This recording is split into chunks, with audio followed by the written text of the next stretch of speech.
Why are you borrowing $5,000 when your trust has a little over $24 million? The air conditioner hummed above us.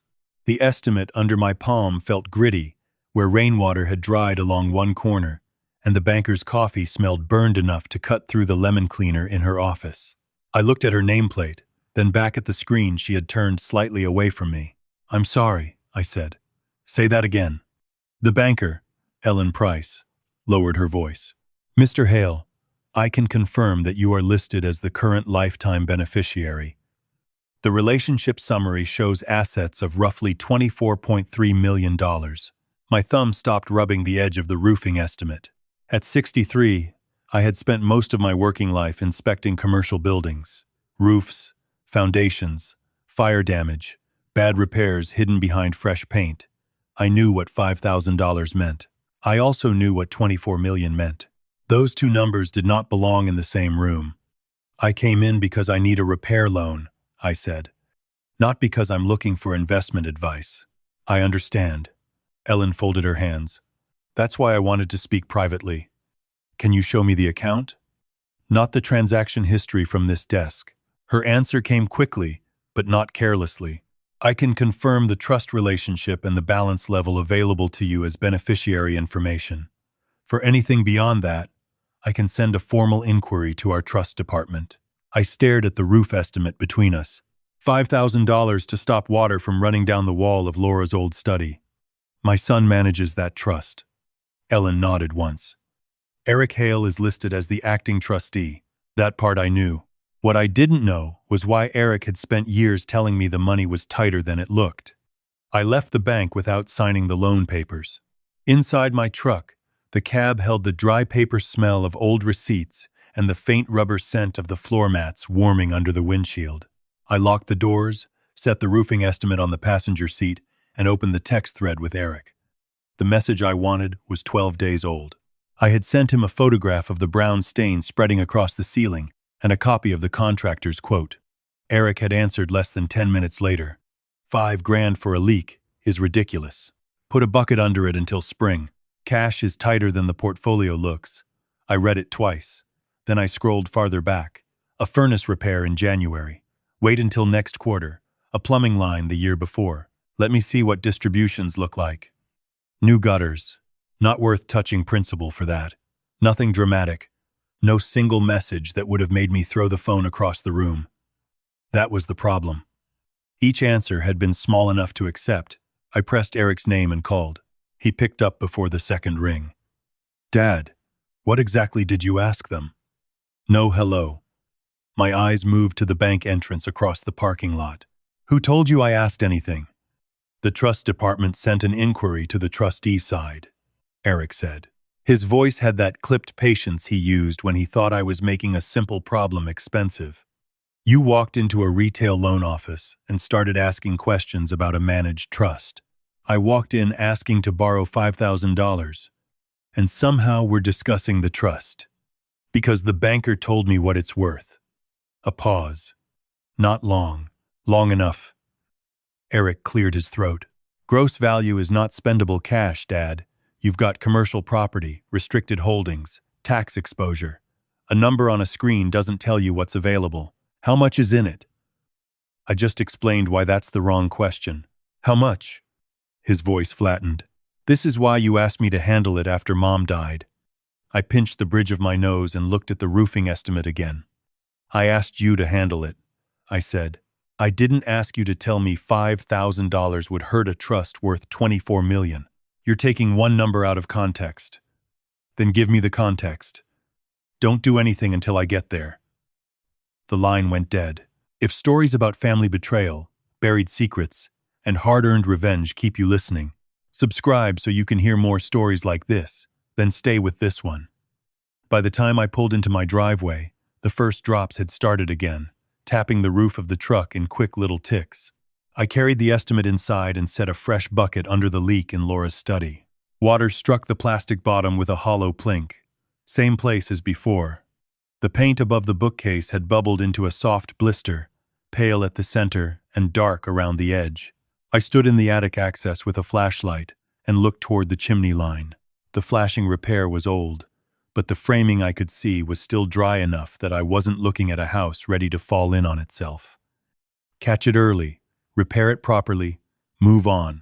That had been my professional opinion when I first saw the stain. Eric had treated it like a luxury purchase. I went to the file cabinet beside Laura's old desk and pulled out the trust summaries Eric had mailed me over the years. They were clean, short pages. Income available, property expenses, distributions, reserve position, no total portfolio value, not once. I stacked the summaries by year and ran a finger down the same neat columns. Eric had never hidden the fact that there was a trust. He had hidden its scale inside language that sounded ordinary enough to stop questions. Reserve position, available income, property expense. I had spent decades rejecting inspection reports that used vague words where measurements belonged. Yet, I had accepted those words when they came from my son. The doorbell rang. I checked the clock, expecting Eric. The man on my porch wore a dark jacket and held a thick envelope in both hands. "Mr. Martin Hale?" "Yes. My name is Joseph Brennan. I'm serving you with papers from the Connecticut Probate Court."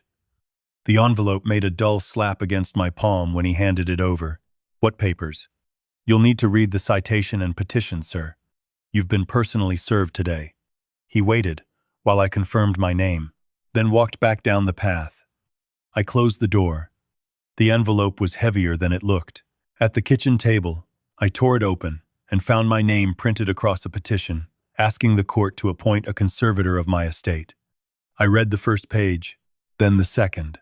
Financial confusion, dependence on my son for money management, failure to maintain my residence, missed appointments, difficulty tracking bills. Eric had not asked to become my conservator himself. The petition proposed a professional, independent conservator, while the court considered the full case. That made it look reasonable, almost generous. I kept reading. An exhibit included the after-visit summary from my doctor's appointment in August. I remembered forwarding it to Eric because he helped me keep track of insurance paperwork. The note said I had mentioned occasional trouble with dates, especially near the anniversary of Laura's death. It recommended a cognitive screening if the issue continued. It did not say I could not manage my affairs. The petition made it sound much closer to that. My phone buzzed against the table. "Eric, don't sign anything. I'm coming over." I set the phone down and turned another page. There was a photograph of Laura's study. My bucket sat under the stain. The bubbled paint showed above the bookcase.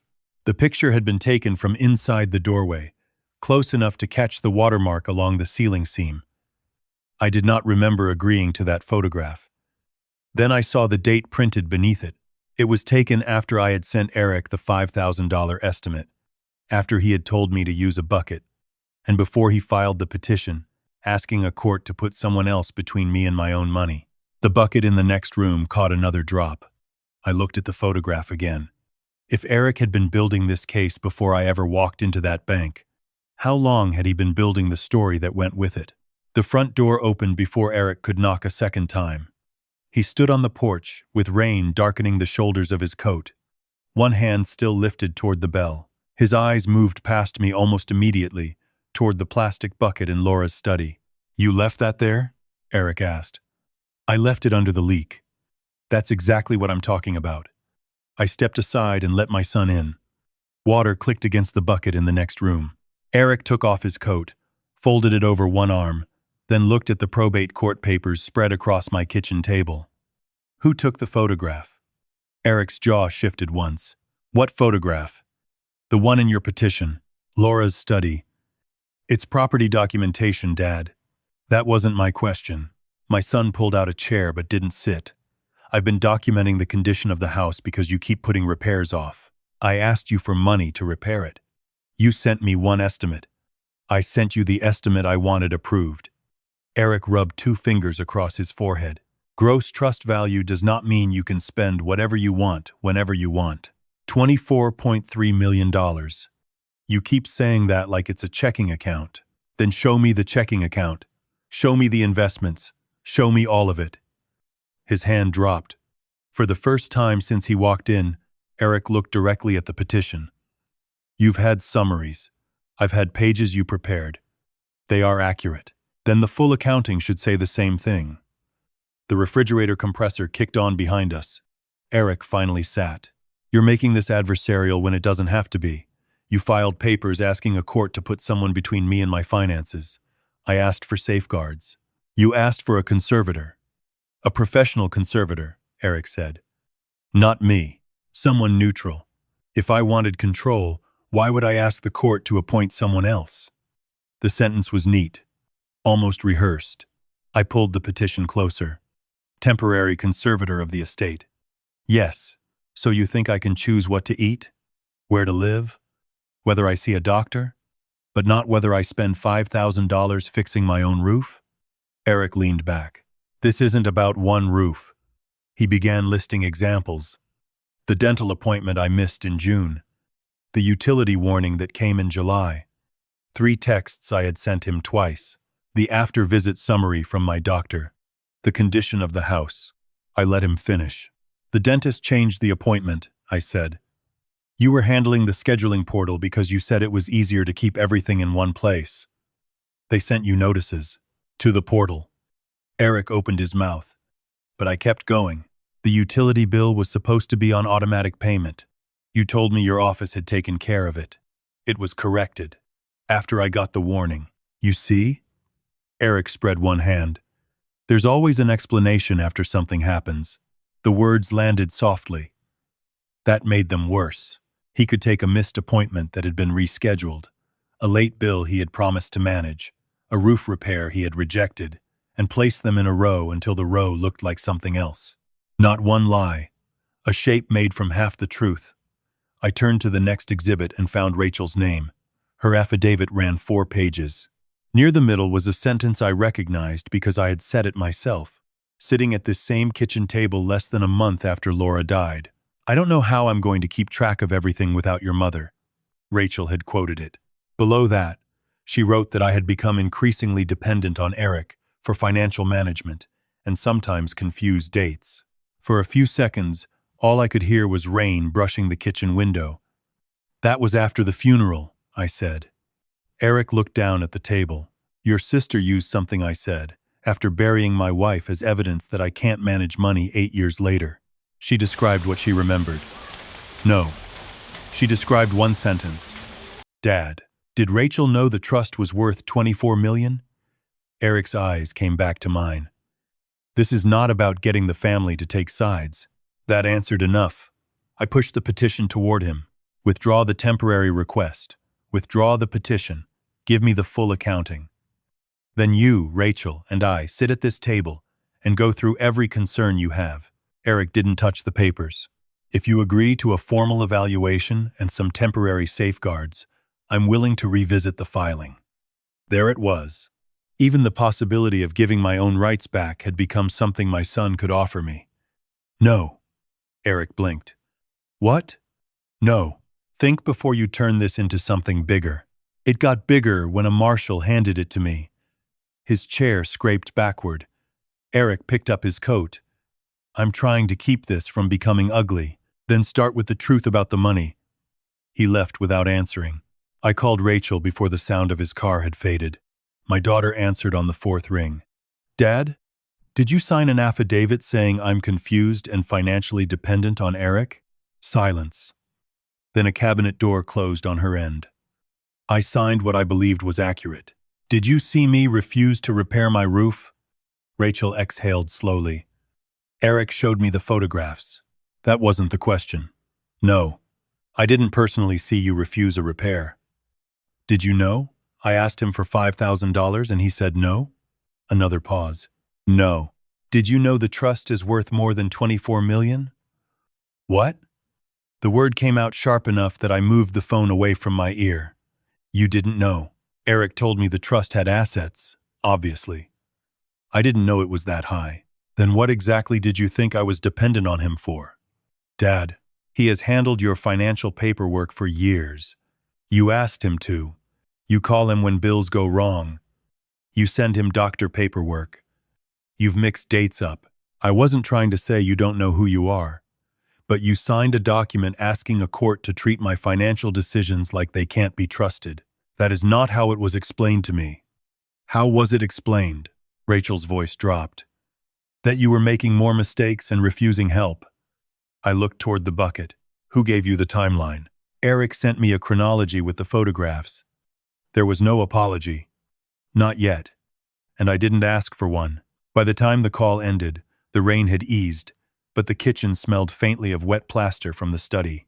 I stood over the probate court envelope, then reached for the card Ellen Price had given me at the bank. A handwritten note on the back listed 3 attorneys from a neutral referral list. The first couldn't see me until the following week.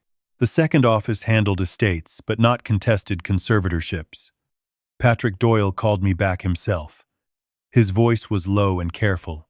Before I tell you whether I can help, Mr. Hale, I need to separate 2 problems. One is the conservatorship petition. The other is whether the trustee has properly accounted to you as beneficiary.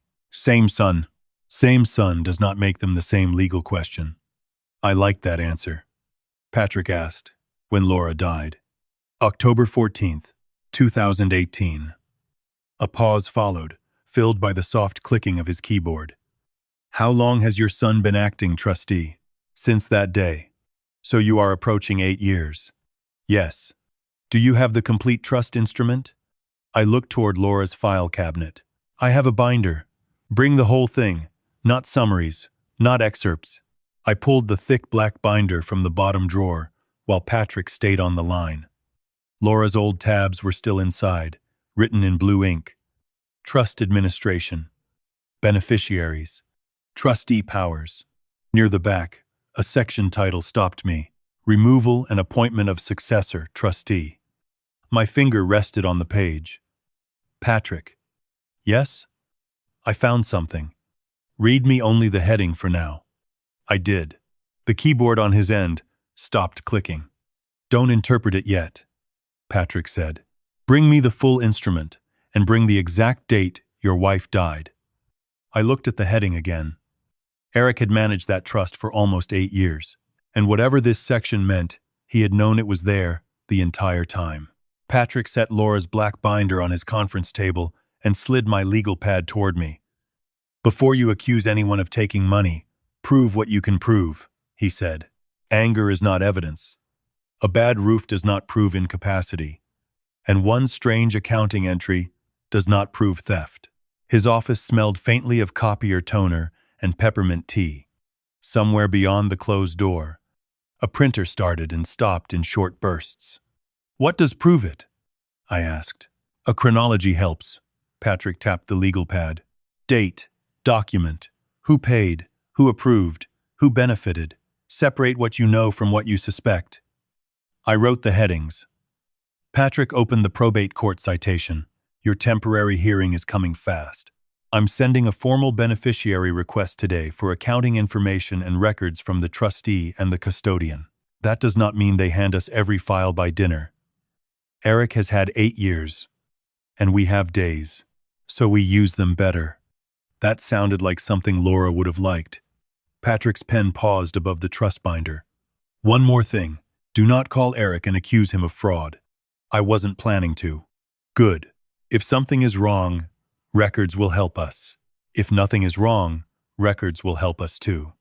He dictated the request while his assistant typed in the next room. Current account values. Trustee reports. Transaction-level information sufficient to identify payments to affiliated vendors. Supporting records for expenses tied to my residence. I watched him cross out a sentence and replace it with narrower language. Why remove that? Because asking for everything in the world gives them an excuse to argue about burden, Patrick said. I want the records that answer the questions we actually have. And the section near the back of Laura's trust? We will read it. We will not build a theory around a heading. That answer irritated me for about 5 seconds. Then I wrote it down. Back home, I cleared Laura's old desk and started with the house. Inspection work had trained me to trust dates more than memory when money was involved. Memory rounded corners. Paper usually didn't. I found the homeowner's insurance inspection from 4 years earlier, a receipt for chimney flashing work, gutter invoices, photographs I had taken after a windstorm, and a folder with roof estimates. The paper edges rasped against my fingertips as I sorted them into piles. One estimate stopped me. It was from the previous year. Different roofer. Similar repair. I remembered standing with the contractor near the back eave while he pointed toward the chimney and told me the leak could be handled without replacing the whole roof. I had agreed in principle and told his office the trust would be paying because Eric controlled larger distributions. 2 days later, the contractor's receptionist called. She said the project had been canceled from the trust side. At the time, I assumed Eric had found another vendor. No other vendor came. I wrote the contractor's name and approximate date on my pad, then underlined one sentence. Canceled from trust side. The next afternoon, Patrick called. Eric's counsel responded. That was quick. Quick is not the same as complete. A limited transaction ledger arrived through Patrick's secure portal, along with a summary letter. I printed the pages because I wanted them flat in front of me, not disappearing behind tabs on a screen. Hale Property Services appeared again and again. Management fee, repair coordination, tenant turnover, exterior maintenance. Most charges were tied to commercial rentals and small residential properties owned by the trust. Eric's company managed several of them. That alone told me nothing. Several entries even looked ordinary to me. A broken stair rail at one rental. Turnover work after a tenant moved. Snow removal billed during a Connecticut winter. I marked those with small check marks instead of circles. If I wanted anyone else to trust my questions, I had to be willing to leave normal things normal. Then I reached a line carrying my home address. Residence. Full roof replacement. $46,800. I read the address again. My address. The service date was a little over 3 years earlier. The room seemed smaller after that, not because anything had changed, but because I suddenly noticed every sound. The furnace blower. A truck passing on wet pavement. The faint drip into the bucket down the hall. I called Patrick. Tell me exactly what you're looking at, he said. I read the line word for word. Do you remember a roof replacement that year? No. That is not the same as proving one did not happen. I know. Good. What can you verify? I looked toward the attic hatch. My house. Patrick went quiet for a moment. Do not get on the roof. I'm 63, not 6. That was not a joke, Martin. I know. I took a flashlight into the attic instead. Old insulation scratched my wrist where my sleeve pulled back.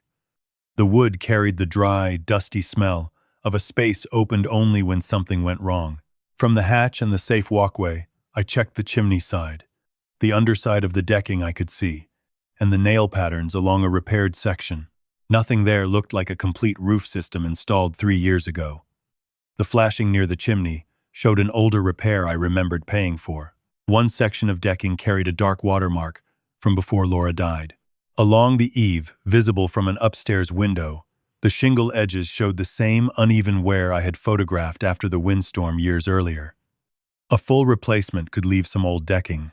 It could include reused flashing in unusual circumstances. One sign by itself meant little. All three together made me stop. I went back downstairs, opened my old photographs, and compared them with what I could see from the window. Same worn edge near the rear corner. Same slight dip where the roofline met the older addition. On the ledger copy, beside $46,800, I wrote 3 words. Does not match. That was all. No accusation. Not yet, Eric called before dinner. I hear Patrick Doyle is representing you. I hired counsel. You didn't need to. The court papers disagreed. A small breath came through the phone. My attorney says you're questioning ordinary property expenses. I'm questioning one. Hale Property Services handles multiple properties. Internal memos get grouped. Costs get allocated. You're reading an accounting line like it's a contractor invoice. Did your company replace my roof? We handled your property needs. That wasn't what I asked. Dad, if you want, I'll have our accountant walk you through the coding. This is exactly the kind of thing that gets confusing when you pull one line out of a larger ledger. His choice of words sat between us. Confusing. I looked at the probate court papers on the table. Send the backup for that line, I said. That goes through counsel now. Fine.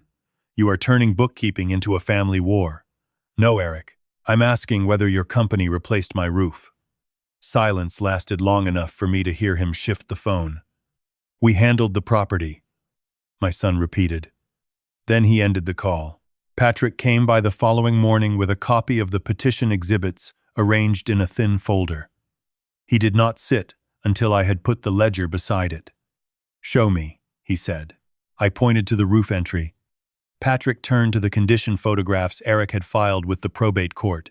Under one picture, the petition described continuing roof deterioration and deferred maintenance as evidence that I was failing to preserve a safe residence. Patrick read that paragraph twice. "What did Eric tell you about the ledger? Batch coding. Multiple properties. His company handled my needs. Possible? Possible. Does it explain this? Not yet." I placed the 2 pages side by side. On the left, Eric's trust ledger said his company had been paid $46,800 for a full roof replacement at my address. On the right, Eric's court filing pointed to the roof over my head as proof that I had allowed the same house to deteriorate. Patrick's phone vibrated once against the table, then went still. Neither of us spoke for several seconds. Finally, Patrick tapped the ledger. "We need the supporting documents." I tapped the petition. "And if they say the roof was replaced?" "Then we test that claim." My eyes moved from one page to the other. For the first time, I was no longer asking why Eric had refused me $5,000. I was asking what, exactly, my trust had already paid for. "I'm not retracting something just because you found one strange line in an accounting ledger." Rachel said it before I had finished setting my folder on the table. We were in a small conference room at Patrick's office, neutral ground by design. No family photographs. No bucket catching water. Just a square table, 4 gray chairs, and the faint smell of coffee from somewhere down the hall. "I didn't ask you to retract everything," I said. "You asked me to change what I signed. I asked you to separate what you saw from what Eric told you." Rachel crossed her arms. "That sounds simple when you say it like that." I opened the folder and slid 1 page toward her. The trust ledger. Her eyes went to the line I had marked. Residence. Full roof replacement. $46,800. Rachel read it once, then again. "That could be another property. My address is printed beside it. A bookkeeping mistake then." "Maybe." Her eyes lifted. That answer caught her off guard. I pushed an older photograph across the table. "I'm not asking you to decide what it means. I'm asking you to stop signing statements about things you did not witness." Rachel picked up the photograph but did not look at it yet. "You're acting like Eric invented every concern." "I'm not." "Dad, you called me on Caleb's birthday and wished him happy birthday 3 days early." "I did." "You left your checkbook at the pharmacy." "Yes." "You sent me the same picture of the back fence twice in one afternoon." "That too." Rachel's shoulders lowered a fraction, as if my agreement had taken something out of the argument. She leaned forward. "And you don't think any of that matters?" "I think it matters exactly as much as it happened. No more." Her thumb pressed against the edge of the photograph. "You've been calling Eric for years when bills go wrong. Because he handles the trust. You asked him to handle it." "Yes. After Mom died, you didn't want anything to do with the investments." I looked down at the table. That part was true too. For the first year after Laura died, envelopes with bank logos stayed unopened longer than they should have. Eric would sit at my kitchen table and tell me what needed a signature. I let him. Sometimes I asked him to explain. Sometimes I told him to handle it. What I had not done was hand him the right to rewrite every mistake I made afterward. Rachel tapped the ledger. "This is what bothers me, Dad. You found one entry, and now everything Eric has done looks suspicious to you. That entry says his company replaced my roof. Maybe the description is wrong." "Maybe," she frowned. "You keep saying that." "Because I don't know yet." The room went quiet, except for the ventilation fan. I moved the affidavit in front of her. "Read the sentence about the roof." Rachel's eyes shifted across the page. She did not read it aloud. "Did you see me refuse to repair it?" "No." "Did you hear me refuse?" "No." "Were you there when I sent Eric the estimate?" "No." "Then where did that wording come from?" Rachel's mouth tightened. Eric sent me a chronology. His attorney had a draft. I reviewed it. That wasn't my question. She looked toward the glass wall of the conference room. People moved past outside, blurred by the frosted strip running through the middle. The wording came from the information they gave me. Thank you. Don't do that. Do what? Talk like you're cross-examining me. I'm asking what you knew when you signed your name. Rachel pushed the affidavit away. I was worried about you. That may be true. It is true. And you still signed something you didn't personally know. Her chair made a soft squeak as she shifted back. For several seconds, neither of us touched the papers. Then Rachel picked up the photograph I had brought. It showed Laura standing near the back corner of the house at a family cookout. Rachel had found it on her phone after our last conversation. The date placed it more than a year after the trust ledger claimed my roof had been fully replaced. Most people would have looked at Laura. I looked behind her. The rear roof edge carried the same uneven line I remembered from before. Near the older addition, the slight dip was still there. Rachel watched my finger move across the image. You can tell that from a picture? I can tell it looks the same. That's not the same as proving the whole roof wasn't replaced. So this doesn't prove anything either. It supports a timeline. She gave me a tired look. You sound like Patrick. That's probably safer than sounding like me right now. For the first time, one corner of Rachel's mouth moved. It vanished almost immediately. She turned the photograph over in her hands. Eric told me you'd stop taking care of things. I stopped doing some things the way I used to. That house was your whole life for years. No, your mother was. Rachel looked down. The words came out quieter than I intended, but I did not take them back. A minute passed. Then my daughter said, I'm not withdrawing the affidavit today. I had expected that sentence before I came. It still made the muscles in my jaw tighten. If I change it now, Rachel continued, and you really do need help, what am I supposed to do with that? Pretend I didn't see the missed dates? Pretend you haven't leaned on Eric? I'm not asking you to pretend. You're asking me to choose. No, Eric asked. You to choose when he gave you language about things you never saw. Rachel stood. Her eyes were wet, but no tears fell. I need time. You have it. She picked up her bag. But the court has a schedule, I added. Her hand stopped on the strap. I know. After she left, I stayed in the conference room with the papers spread in front of me. Patrick came in 10 minutes later carrying a thin file. How did it go? She believes something may be wrong. That is not the same as changing sworn testimony. I noticed. Patrick sat opposite me and opened the file. We received a supplemental filing from Eric's counsel. The paper made a dry whisper as he turned it toward me. I read the first paragraph. It described my recent behavior as increasingly fixated on isolated accounting entries. Another section said I had pressured family members to withdraw statements after learning about the conservatorship petition. I read the sentence again. Pressed family members. I pictured Rachel in the chair across from me, insisting she needed time. Can he just write that? He can file his position, Patrick said. The question is, what the record supports. I asked my daughter if she personally saw what she signed.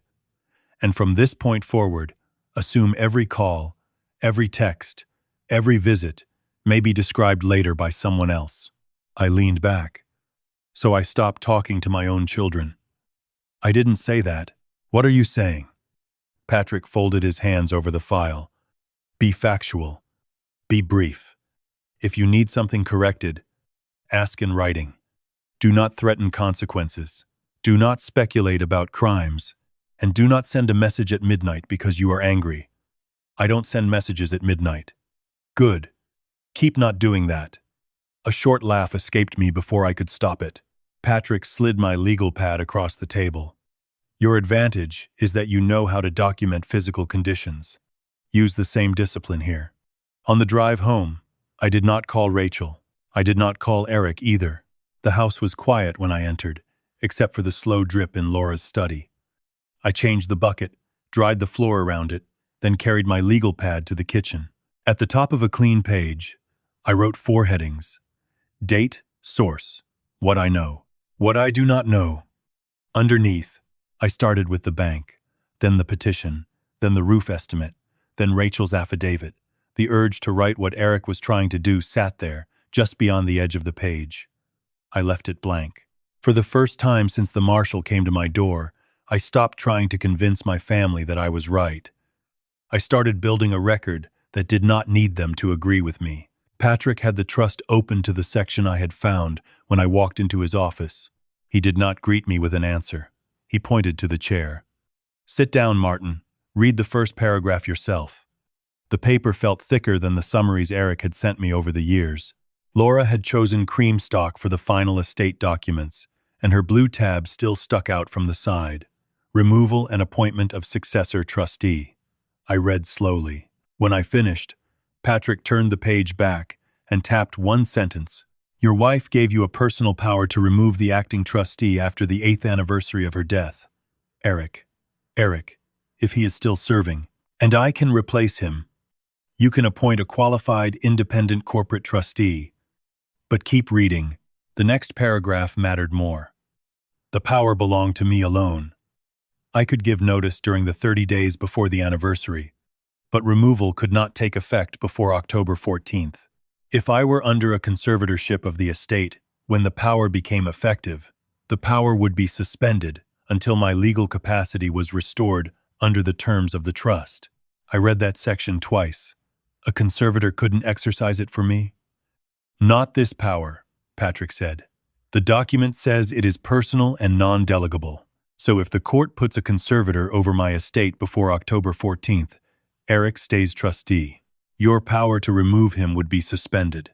That is not the same as saying Eric controls everything forever. But he stays. For the time being, yes." The wall clock made a soft click as the minute hand moved. My temporary hearing was September 30th. The anniversary was October 14th. Eric had filed on September 17th. I looked up. He knows this section. As trustee, he should know it. And he filed less than a month before I could use it. Patrick closed one hand over his pen. "Timing can explain motive. Timing is not proof of motive. You really enjoy ruining a good sentence. I enjoy keeping good facts from being damaged by bad conclusions." He was right, which did not make the dates look any better. When I turned to the signature pages, Laura's name stopped me. Her handwriting was small and upright. Mine leaned slightly to the right beside it. A memory came back without asking permission. We had been at our dining room table while the estate attorney packed copies into binders. Eric had already left for a meeting. Rachel was picking up takeout.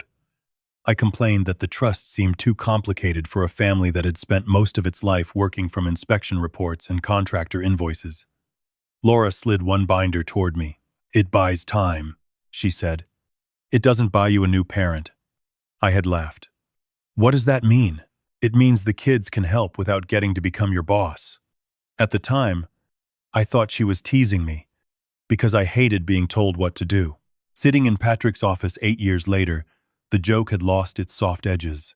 Laura had built a structure that gave Eric time to manage things after her death. She had also put an end date on his unquestioned position. Patrick brought me another packet from the production Eric's counsel had sent that morning. The ledger was larger now. Hale Property Services appeared throughout it, but not in the way I had started imagining after seeing the roof entry. Some charges were ordinary. A tenant turnover at a trust-owned duplex had photographs, a vendor invoice, and a work order.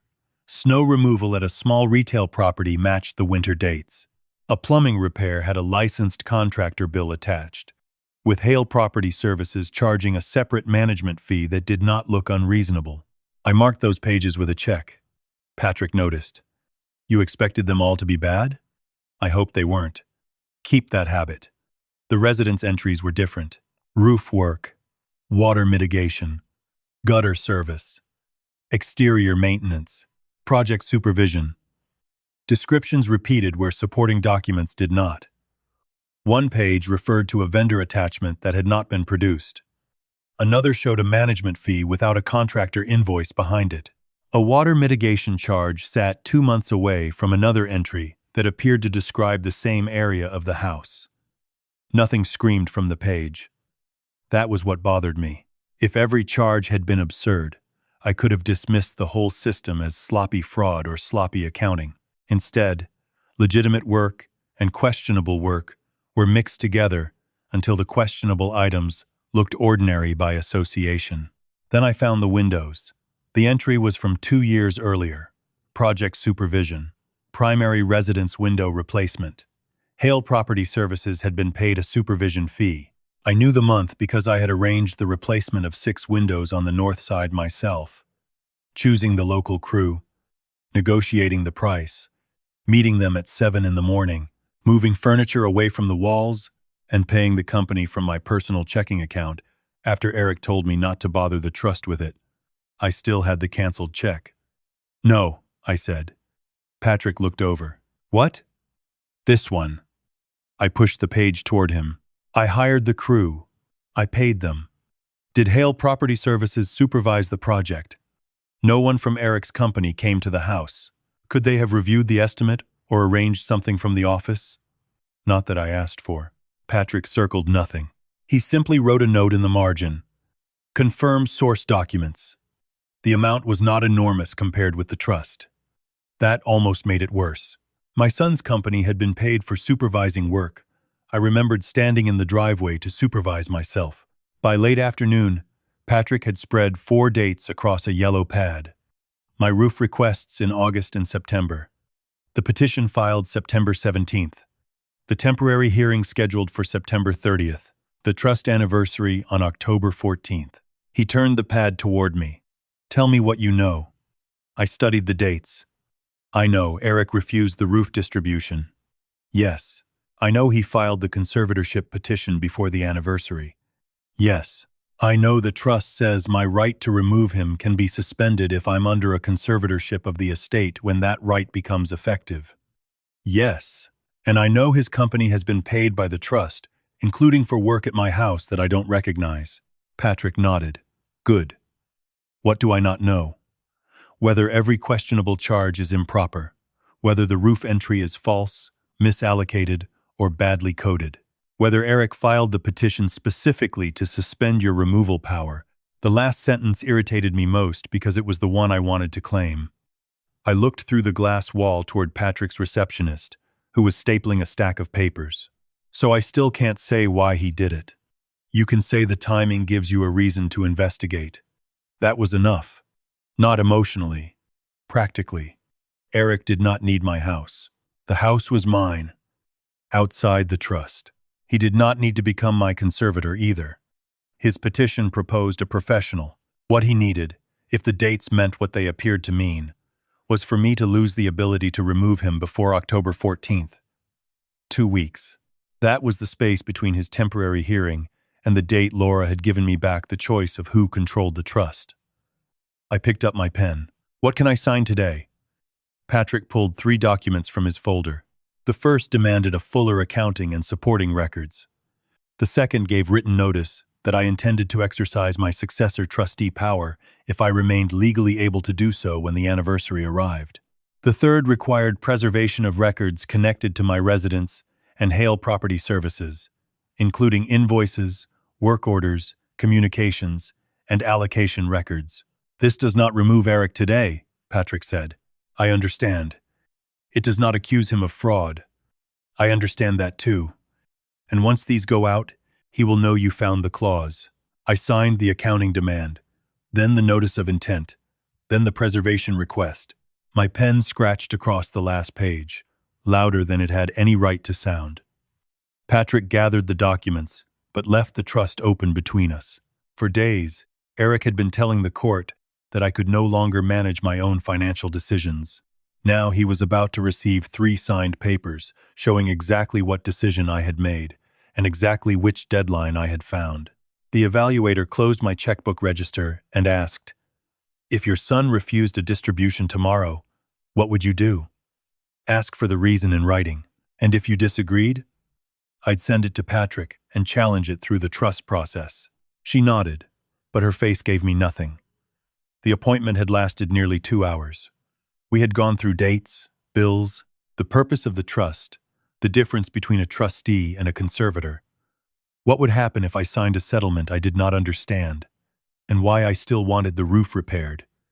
She asked about Laura. She asked whether I had ever gotten lost driving home. She asked why I had called my grandson 3 days early for his birthday. I mixed up the date, I said. I knew who I was calling. The evaluator wrote that down. There was no trick to hide behind. I had forgotten things. I had leaned on Eric after Laura died.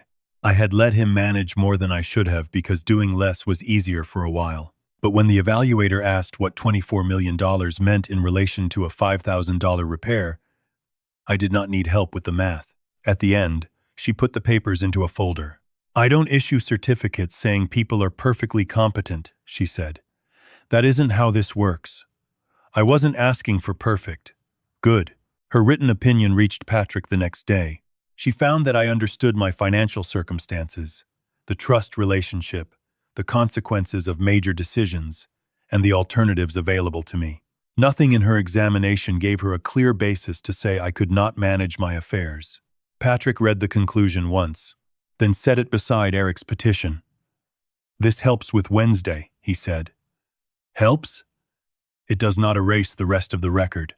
September 30th came with fluorescent lights, hard chairs, and the dry smell of paper warmed by an old copier. The temporary hearing was smaller than I had imagined. No jury, no gallery full of strangers. Just the probate court, the lawyers, Eric, me, and a few files thick enough to make a man's life look like office work. Eric sat across the room with his attorney. He wore a navy suit I had bought him for his first management job.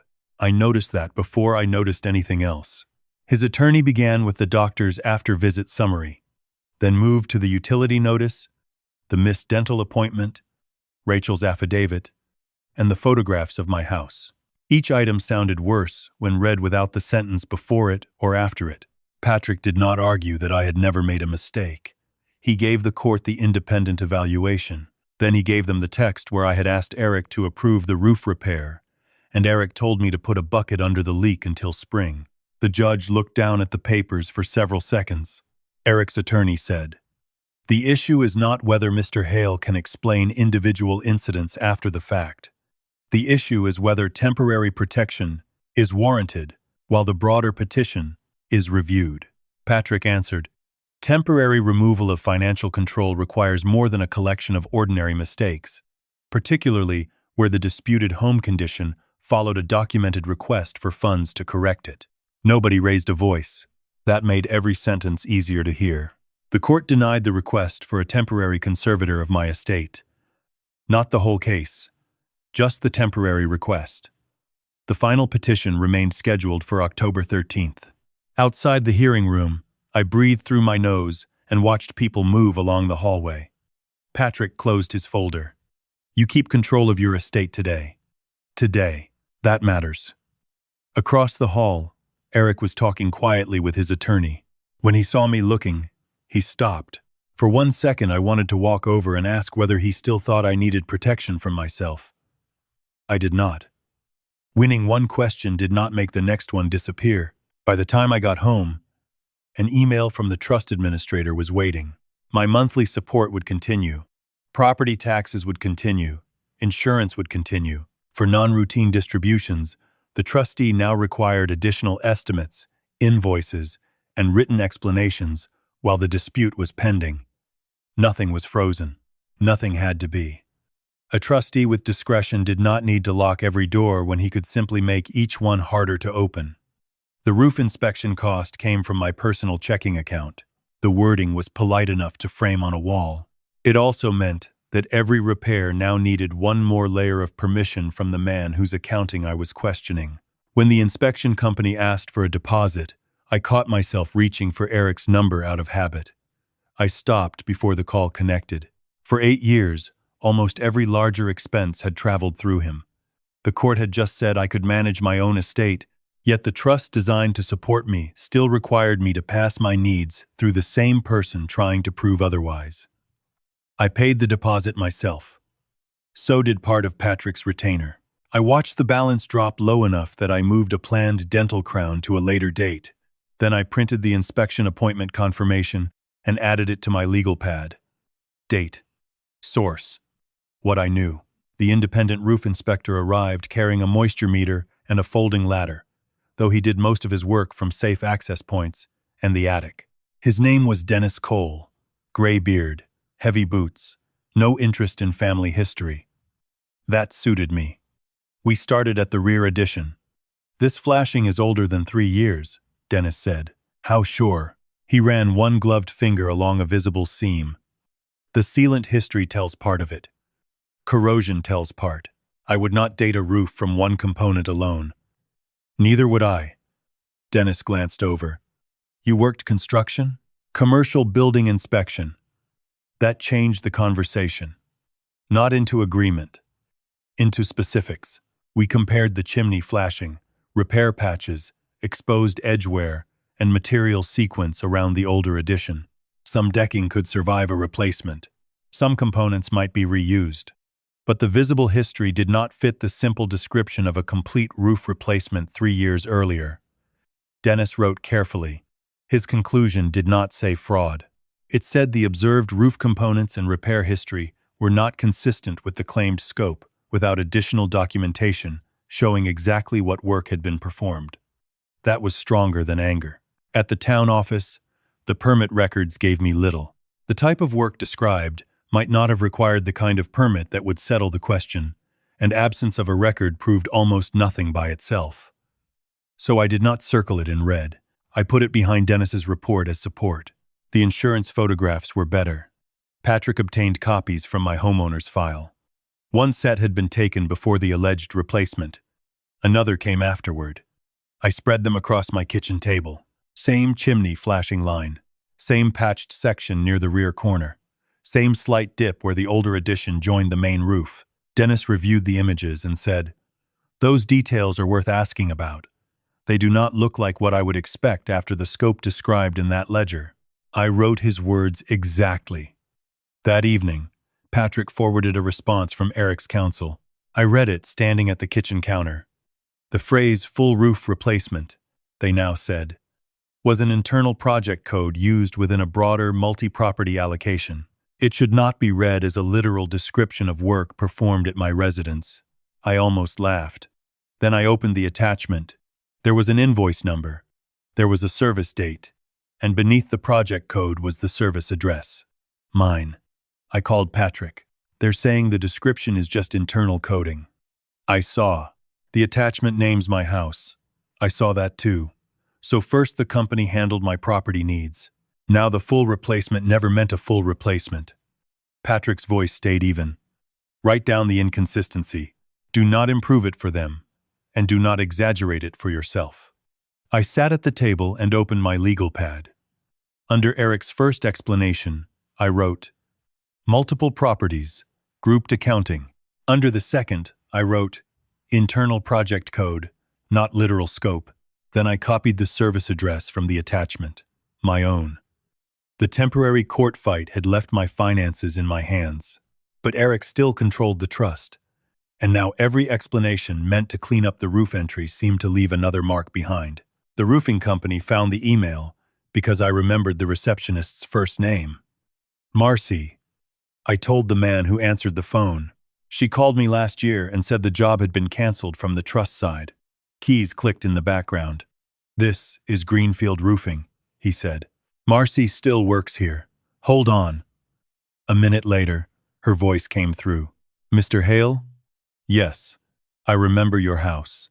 Chimney side leak. Older addition in back. That's it. And you said a trust was paying."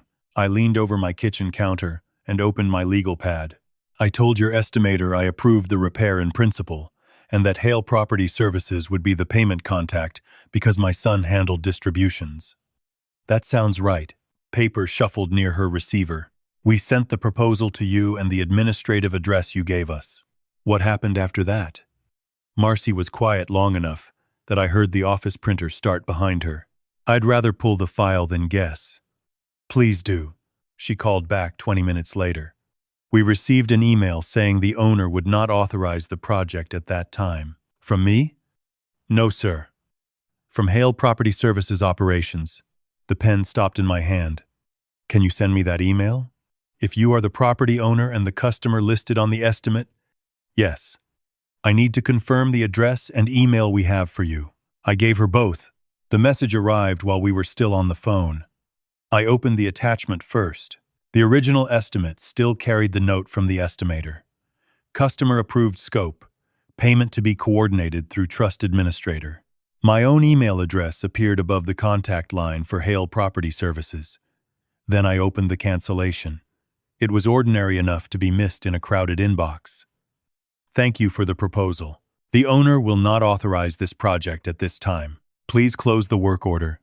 We will contact you if the scope is reconsidered. No threat, no confession.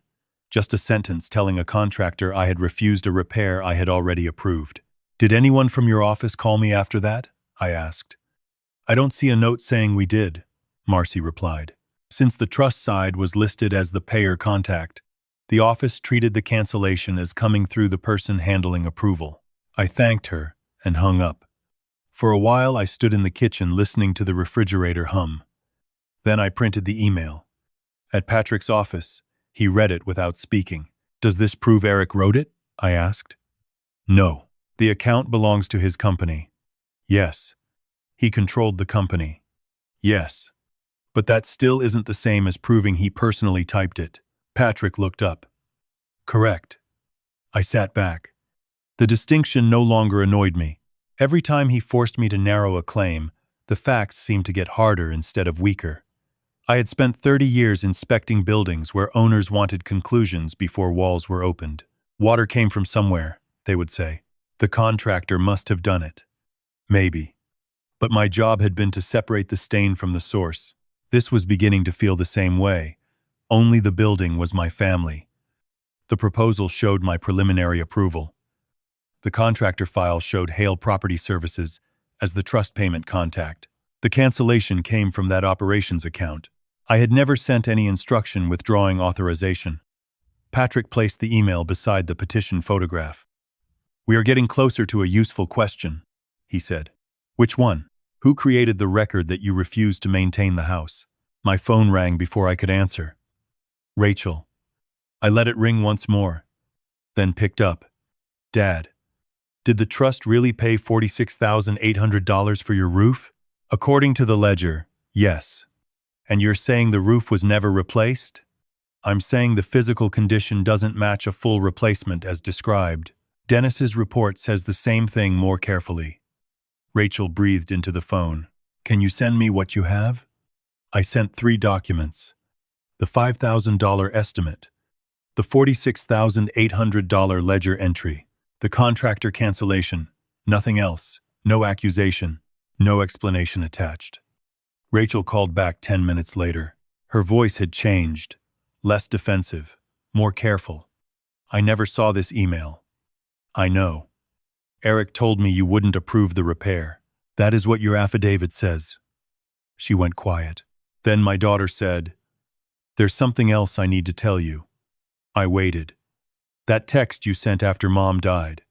The one in my affidavit. What about it? I forwarded it to Eric a long time ago. My fingers tightened around the phone. Why? He asked me. For examples of when you seemed overwhelmed. I sent it because I thought it showed how much you were leaning on him. And then it appeared in a court filing. Yes. Did Eric make you forward it? No. The answer came quickly. Good, I said. Rachel sounded surprised. Good? If you correct your affidavit, don't write that Eric made you do anything he didn't make you do. Dad, I'm trying to explain. So explain your part accurately. A cabinet door shut somewhere on her end. I forwarded the text. I signed the affidavit. I believed the concerns were real. That is yours to say. And I did not see you refuse the roof repair. That is yours too. Rachel was silent for several seconds. Do you want me to say, Eric lied? She asked. No. Even after this? I want you to say what you personally know. If you start guessing for me, we are doing the same thing I am accusing everyone else of doing. Another pause. I'll correct it. Only what you know. I heard you. The call should have felt like relief. Instead, another question had already taken its place. Rachel, when did Eric take the pictures of the leak? I don't know the exact date. Think about where you were. She hesitated. He came by the house when I was there. You were out getting groceries. What did he say he was doing? Insurance documentation. I looked at the photograph from the petition. Do you still have anything from that day? Maybe. Give me a minute. The line stayed open while drawers opened, closed, then stopped. No. Wait. I took pictures of the hydrangeas for Caleb's school project while we were outside. Still on your phone? Yes. Check the date. Rachel read it aloud. I wrote it down. Then Patrick and I compared it with the contractor records. Patrick asked Rachel to email the original photograph rather than a screenshot, so the date information stayed with the file. She did. He printed the metadata summary and clipped it behind her picture of the hydrangeas. The roofing company's cancellation came first. Several days later, Eric photographed the unrepaired ceiling and exterior roof condition while telling Rachel he needed insurance documentation. After that came the petition. The dates did not prove why he took the pictures. They did something more useful. They proved the order. I requested the repair. Hale Property Services canceled it. The damage remained. Eric documented the damage. Then the petition said I had failed or refused to maintain the property. Patrick wrote the sequence on one sheet of paper, leaving space beside every line for the supporting document. I read it from top to bottom. For weeks, the roof photographs had made me look like a man who could no longer take care of his own house. Eric's filing had turned peeling paint, a bucket, and a delayed repair into a story about judgment. But the dates had a different grammar. Now the same photograph sat inside a chain of events that began with me trying to fix it. Patrick capped his pen. Rachel's correction should be filed, not just discussed between the three of you. I agree. Once it is filed, Eric's counsel will respond. I know. Then be ready for them to say the cancellation was administrative, the photos were routine, and the petition was based on a broader pattern. That may all be what they say. Patrick looked at me. And what will you say? I folded the chronology once and slid it into my folder. I won't say what they intended. The paper made a dry crease under my thumb. I'll say what happened first. The forensic accountant did not give me the answer I wanted. She gave me 6 binders and a yellow legal pad covered with arrows. Her name was Dana Collins, and Patrick had brought her in to sort the records Eric's counsel had produced.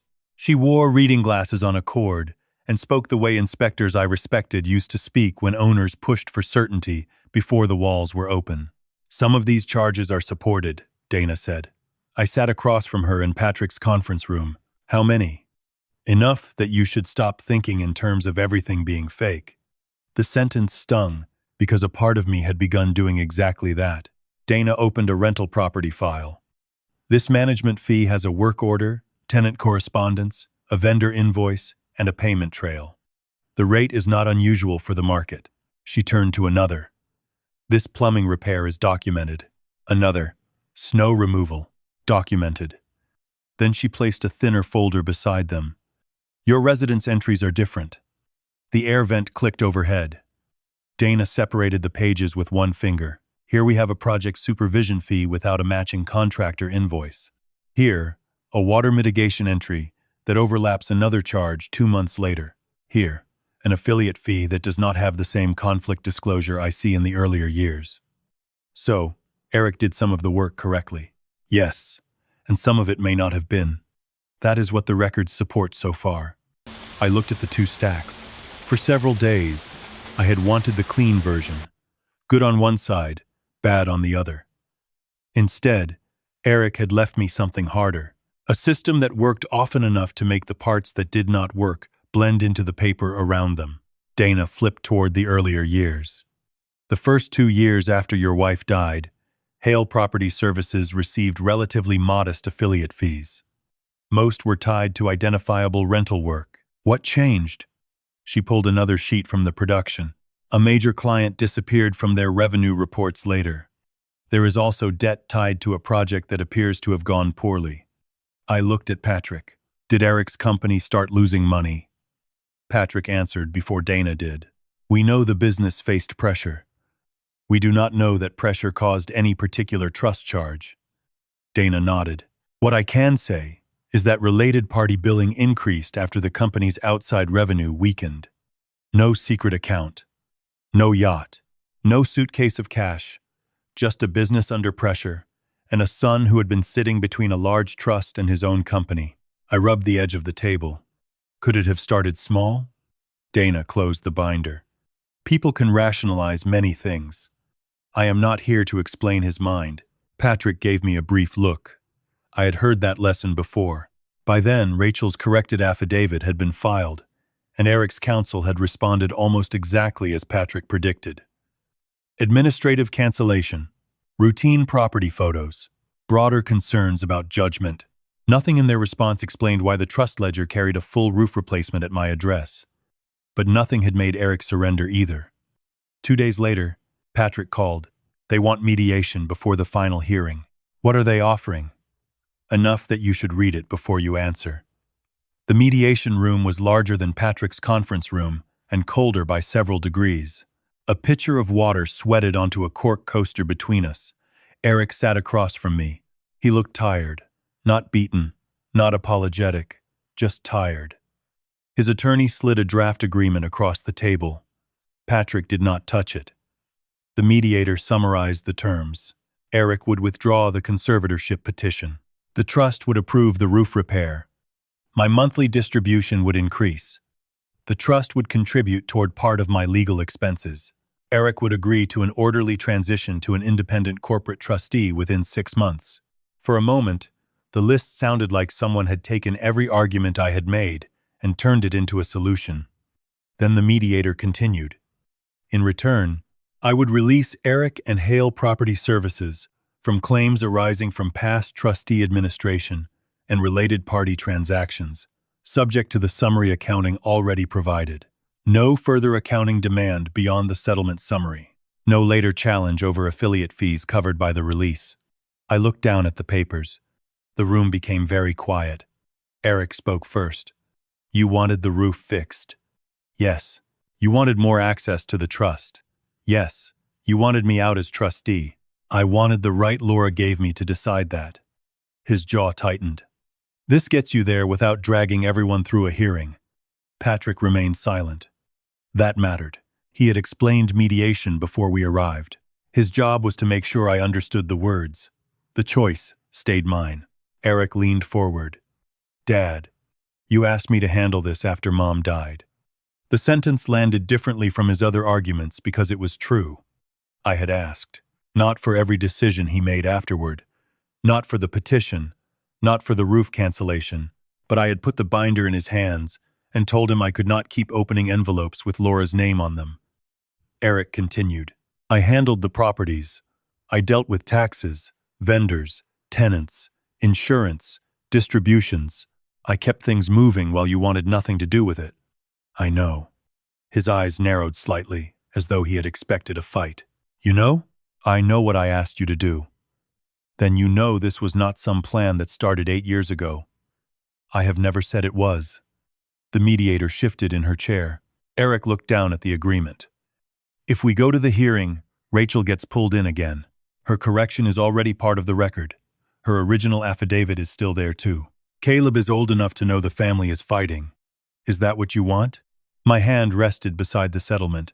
For a few seconds, I could see the easiest version of my life. The roof repaired before winter, the court case gone, more money each month, Eric out eventually, Rachel no longer caught between us. I could sign, go home, and stop waking up with papers on the kitchen table. Patrick finally spoke. Martin, read the release section yourself. Not do not sign. Not this is a trap. Read it. I pulled the agreement closer. The language was dense but not impossible. Release of known and unknown claims. Trustee administration. Affiliate compensation. Vendor allocation. Project supervision. Matters that had been disclosed or could have been discovered through further accounting. I stopped there. Could have been discovered through further accounting. Patrick said nothing. I read the sentence again. The agreement did not merely settle what we knew. It settled what I had not been allowed to finish learning. I turned a page. The $46,800 roof entry was not explained anywhere. Neither was the window supervision fee. Neither were the overlapping residence charges Dana had flagged. The settlement summary simply grouped them into past administration. I looked at Eric. If I sign this, do I get the supporting records for the roof charge? His attorney answered. The settlement provides sufficient accounting for resolution purposes. That is not what I asked. Eric's fingers tightened around his water glass. We have been over the roof. No. We have been over different explanations for the roof. Dad, at some point you have to decide whether you want answers or a family. The mediator's pen stopped moving. There it was, not hidden behind accounting language, not softened by concern. I sat with it. Then I turned to Patrick.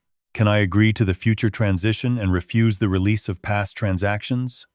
We can propose that. Eric gave a short laugh with no humor in it. Then there is no deal. I folded the agreement once. The paper resisted at the center because the packet was too thick. I will mediate how the transition happens, I said. I will not release transactions that have not been explained. Eric stared at me. You are willing to take this to court over paperwork? No. I slid the agreement back across the table. I am willing to go to court because you filed papers saying I cannot make decisions like this one. His face changed then. The careful trustee voice disappeared. If you keep going, there may be nothing left between us. The mediator looked down. Patrick did not move. I pushed the settlement the last few inches toward my son. That is your decision too. No one spoke after that. When I left the building, the final hearing was still on the calendar for October 13th. The roof still leaked. Eric still controlled the trust. And for the first time, I had been offered almost everything I wanted. All it would have cost me was the right to find out what had already been done. You called your grandson 3 days early for his birthday, correct? Eric's attorney asked the question without looking at me. Yes. And you left your checkbook at a pharmacy? Yes. And you sent your daughter the same photograph twice? Yes. The probate court hearing room was so quiet I could hear the faint drag of a chair somewhere behind me. Paper smelled different when there was enough of it in one place, dry and warm under the fluorescent lights. Eric sat at the other table with his hands folded. His attorney finally looked up. So these were not invented incidents? No. Your son did not fabricate them? No. Yet you want the court to ignore them. I want the court to understand what they mean. The attorney paused. What do they mean, Mr. Hale? That I have made mistakes. He waited, perhaps expecting me to add something. I did not. Patrick had told me the safest thing I could do was answer the question asked, not the one I feared was coming next. Eric's attorney lifted my primary care after visit summary. You told your doctor you were having trouble with dates. I said I had mixed up dates. And your doctor recommended cognitive screening. If it continued, yes. Because your doctor was concerned. My doctor wrote what is on that page. The attorney glanced toward the court. Patrick stood when it was his turn. He placed the same document in front of me. Martin, does this report diagnose you with dementia? No. Does it state that you cannot manage your finances? No. Does it state that you do not understand the trust? No. Patrick moved to the independent evaluation. The evaluator's written opinion described what she had tested. My understanding of the trust, my current bills, the legal consequences of a conservatorship, the settlement Eric had offered, my reason for refusing the broad release. Patrick asked, why did you refuse that settlement? Because it would have released transactions I had not been allowed to examine fully. You understood that the petition would have been withdrawn if you signed. Yes. You understood the roof repair would have been approved? Yes. You understood Eric offered a future trustee transition? Yes. And you still refused? Yes. Patrick closed the evaluation. That answer was not offered as proof that I was right about Eric. It was proof that I understood the choice I had made. Then we reached the roof. Patrick handed me the first paper. What is this? The estimate I sent Eric. $5,000 to repair the leak. Did you approve the work in principle? Yes. The second paper came next. The roofing company email. What does this say? That Hale Property Services told the contractor the owner would not authorize the project. Were you the owner? Yes. Had you withdrawn your approval? No. Eric's attorney objected to any suggestion that Eric had personally written the email. Patrick did not argue. We are not claiming he personally typed it. That mattered. The operations account belonged to Hale Property Services. The company was controlled by Eric, but the document said only what it said. Patrick handed me the third paper, the conservatorship petition.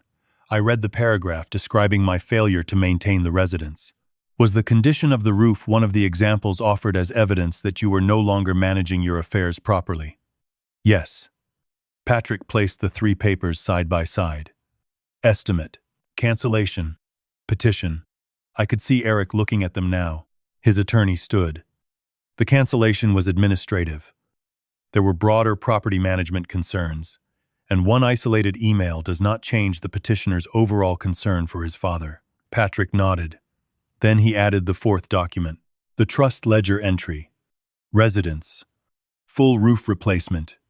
$46,800.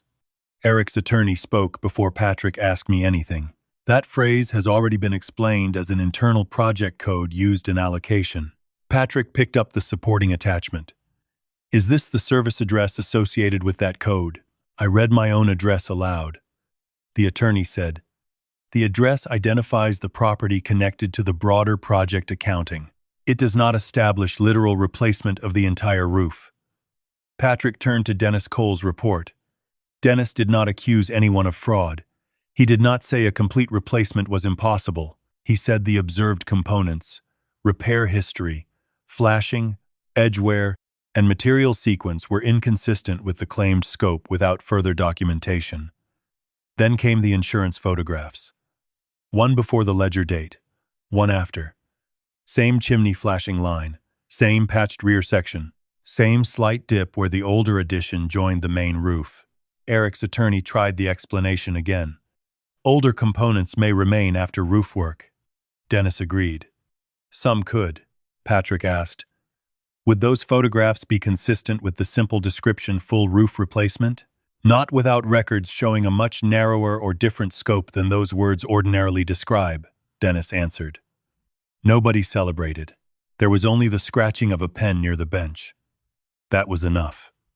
During the short recess, Eric passed within a few feet of me in the hallway.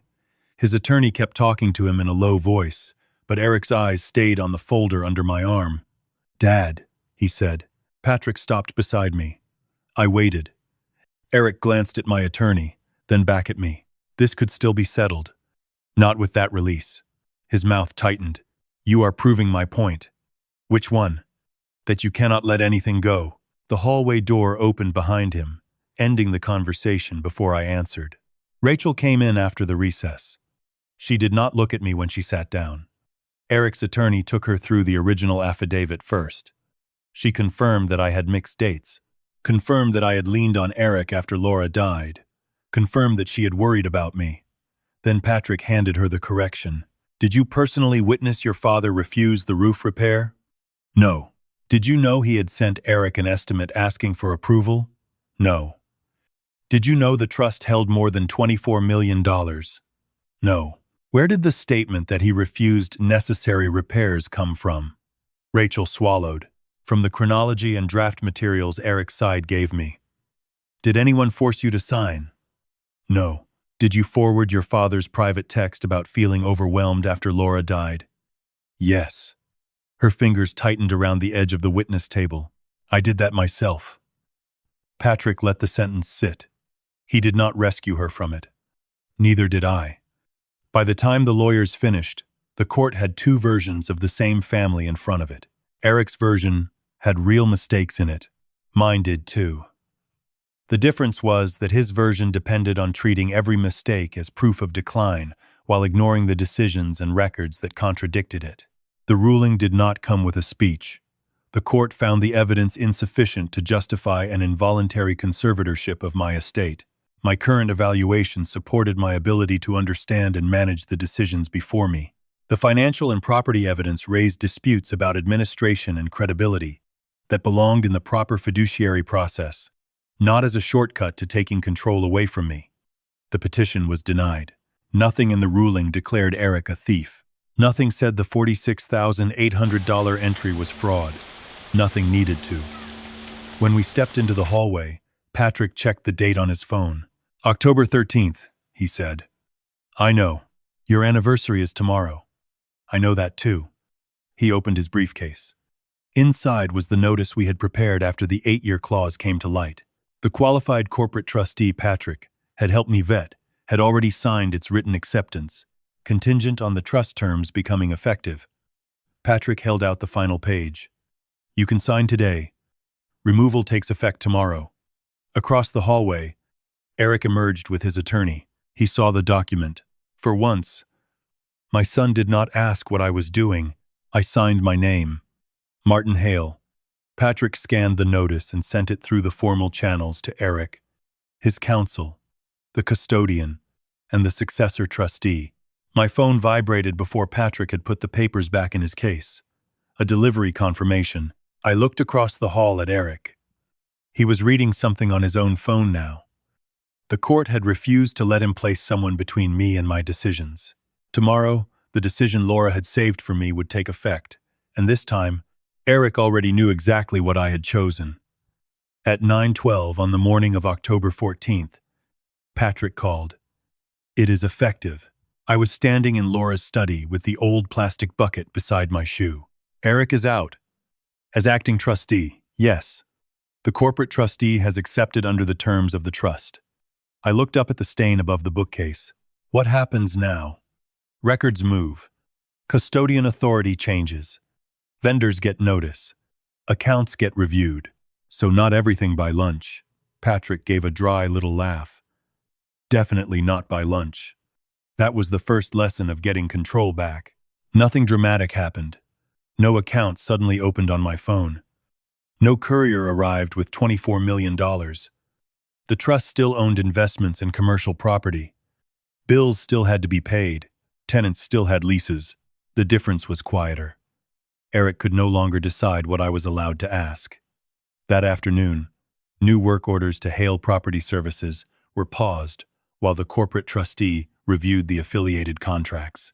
Existing emergency work could be handled if necessary, but no new related party assignments were approved automatically. By the end of the week, the trust company had received custody reports and began requesting Eric's administrative files. The handoff was not smooth. Some records came quickly. Others arrived in batches. A few supporting files referenced attachments that were not included, and the corporate trustee sent them back with requests for the missing pages. One administrator called me to verify several years of residence expenses. She did not ask whether Eric had been a good son. She asked whether I recognized the vendors, whether work had occurred, and whether I had approved it. Those were questions I could answer. Patrick forwarded me only what I needed to see.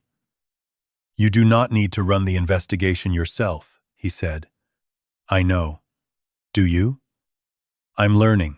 Near the end of October, Hale Property Services lost its automatic management role on several trust properties. Contracts coming up for renewal were open to outside bids. Others were terminated under their existing terms after the trustee reviewed the conflict issues. Nobody announced it publicly. There was no family meeting.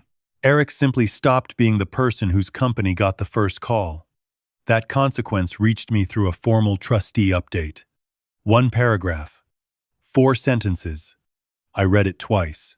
For years, Eric had described his company's work as proof that he was carrying responsibilities I could not handle.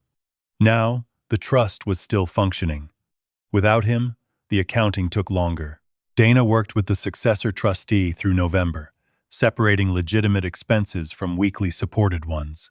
Rental management with real work orders stayed in the legitimate column. Vendor coordination supported by invoices stayed there too. The residence charges did not clean up nearly as well. Project supervision with no matching contractor bill. Overlapping water mitigation entries. Affiliate compensation with incomplete disclosure. The window supervision fee for work I had arranged and paid for myself. And the $46,800 roof entry. By late November, the successor trustee had enough to send a formal demand to Eric and Hale Property Services asking for repayment, documentation, or a defensible explanation for the disputed charges. I did not sign that demand. I did not authorize it. The new trustee had its own duty to protect the trust. Patrick made that clear when I asked what happened next. They pursue the trust claims, he said. You are the beneficiary. You are not their litigation director. What if the records show intentional false billing? Then counsel decides what other referrals are appropriate. We are not there yet. No handcuffs. No instant verdict. Just another deadline attached to another packet of paper. Rachel came to the house the first week of December. She carried a manila envelope, but no casserole, no apology gift, nothing designed to soften the visit. I gave Patrick the remaining messages and the original photo files. She said, I heard. The correction is already on record. I also sent a statement explaining which parts came from what I personally saw and which came from Eric's chronology. I took the envelope. Rachel kept both hands around the strap of her purse. I should have done that before I signed. Yes. Her lips pressed together. I kept wanting you to tell me we were okay. I know. You never did. No. Rachel looked toward Laura's study. What would it take? I opened the envelope but did not pull anything out. Start by never signing something about me that you do not know yourself. She nodded. And do not hand private words I give you to someone else so they can turn them into evidence without telling me. Another nod. I can do that. Then do it.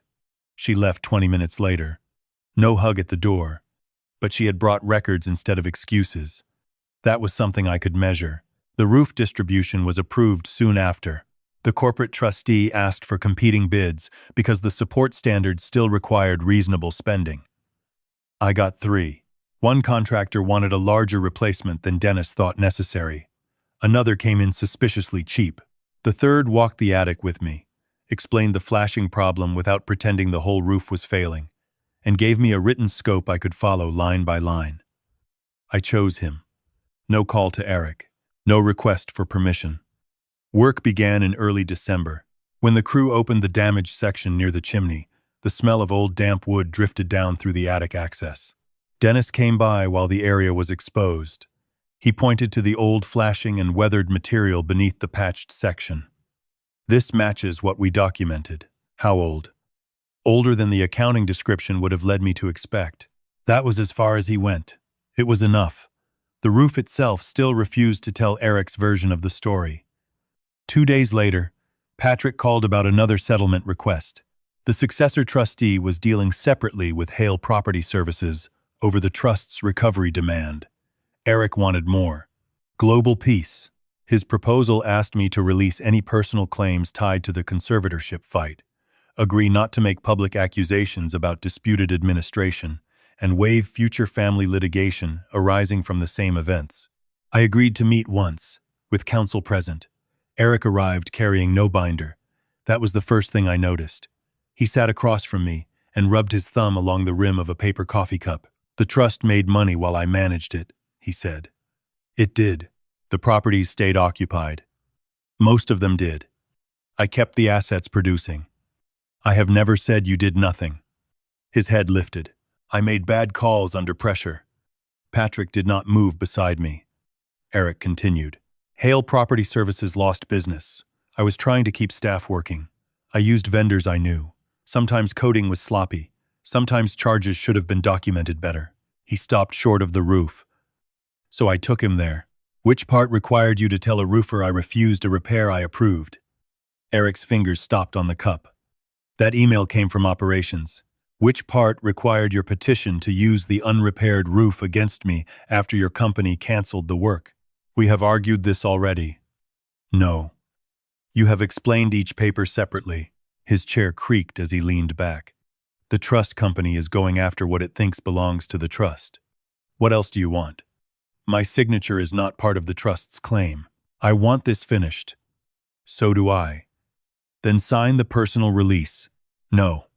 Eric looked past me toward Patrick, then back.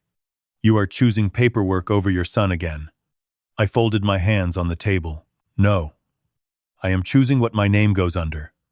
The meeting ended there. The next morning, a text from Eric appeared, while roofers were fastening new, flashing above Laura's study. If you refuse this, there's no coming back. Patrick emailed me a one-page response for Eric's counsel. The trust's claims remained the successor trustee's matter.